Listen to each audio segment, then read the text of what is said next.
Close kayo ng mami mo? Sakto lang po. Gaano ka kakilala ng nanay mo? Ma, lalo niya daw po kakilala. Ikaw tinatanong ko. Diyos ko, lahat talaga yung nanay ang sumagot. Hindi, ganito na lang. Oo. Nahirapan- Sana nagtupis ka din, no, mother? Nahihirapan tayo kausapin, Shane. Kausapin natin yung kapatid niya. Grace, ano? Hindi niya kapatid niya. O, Taylor Swift ngayon si Grace. Ay! Taylor Swift. Pero kasi alam mo, may pinag-uusapan namin, may mga interns dito, pinakilala sa akin yung mga interns na from LaSalle, FEU. Tapos kwentuhan kami. Tapos tinanong ko, gaano kayo kakilala ng mga magulang nyo? Kayong mga anak, gaano kayo kakilala ng mga magulang nyo? Ano ang totoong ipinapakita nyo sa mga magulang nyo? O alin ang mas totoo? Yung kayo sa loob ng bahay o kayo sa labas ng bahay? Think about it. Yeah. Ano yung totoong kayo? Yung kayo sa loob o sa labas?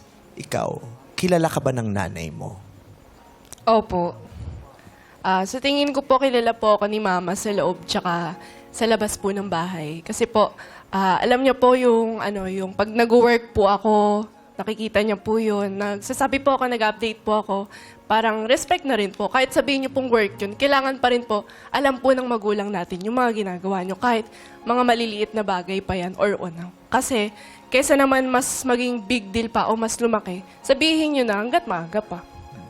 Ano yung pagkakaiba mo sa loob ng bahay at sa labas ng bahay? Meron ba? O kung ano ka sa labas, ganun ka rin sa loob? Kasi di ba may mga ganyan. Ganon. Kung ano ako sa labas o with my friends, or Yeah. hindi ako ganun sa loob ng bahay, kaharap ang pamilya ko. Kaya tatanong mo, alin ang mas authentic? Yung nasa loob o yung nasa labas? So, may kaibahan ba yung ikaw na nasa loob ng bahay sa harapan ng iyong pamilya? O anong kaibahan nun sa ikaw na nasa labas? Meron po. Sa loob naman po ng bahay, nakikita po nila Mama yung pagod ko. Nakikita po ni Mama yung nararamdaman ko, kung ano po yung nararamdaman ko sa labas. Kunwari po sa labas, masaya ako. Ito po ako, friendly, ganyan. Pero sa loob po, nakikita po nila na nalulungkot ako minsan, na may pinagdadaanan din akong gantong bagay.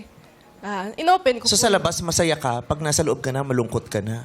Depende po sa mood. Ganun po. Kung baga yung May tanong pagod ako. mo, hindi mo pinapakita sa labas. Sa mga Doon na. kaibigan. Oo, Para Opo. lagi siyang masaya. Opo. May tanong ako, sinong mas gusto mo? Yung Shane na nasa bahay o yung nasa labas? Yung Shane po na nasa labas. Then, yung Shane po na nasa bahay, gusto ko lang po siya pag nakakapagpahinga ako. Opo. Pero pag pinaghuhugas ka na, ayaw mo nun.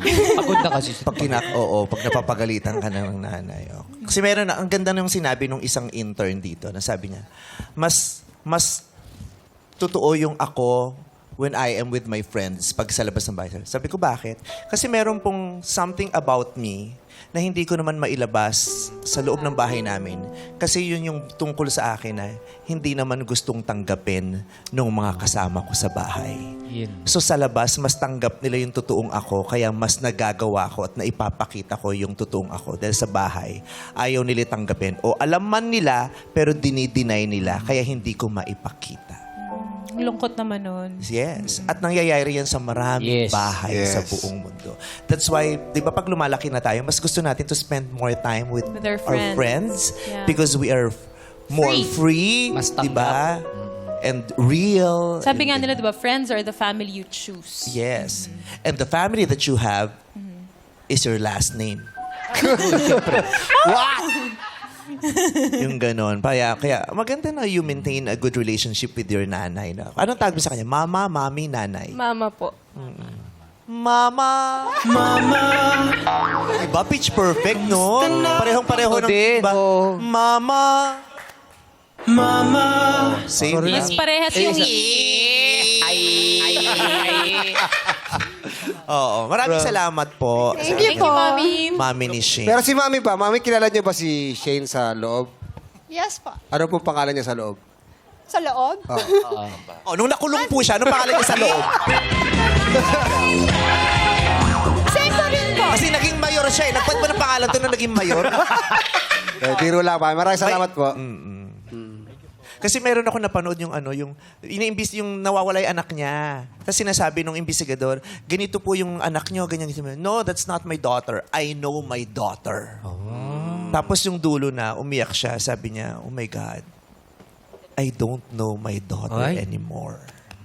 Hindi niya pala alam. Kaya sabi ko, gaano kaya talaga kakilala ng mga magulang ang kanilang mga anak? Diba?